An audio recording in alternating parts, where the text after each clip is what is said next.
In Google Meet, you may want to maintain your privacy by hiding your online status.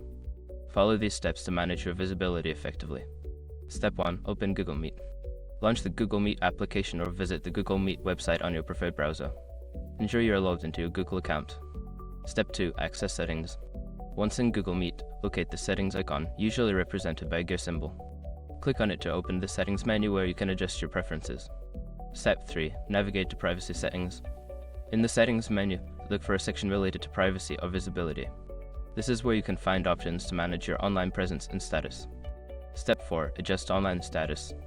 Within the privacy settings, find the option that allows you to hide your online status.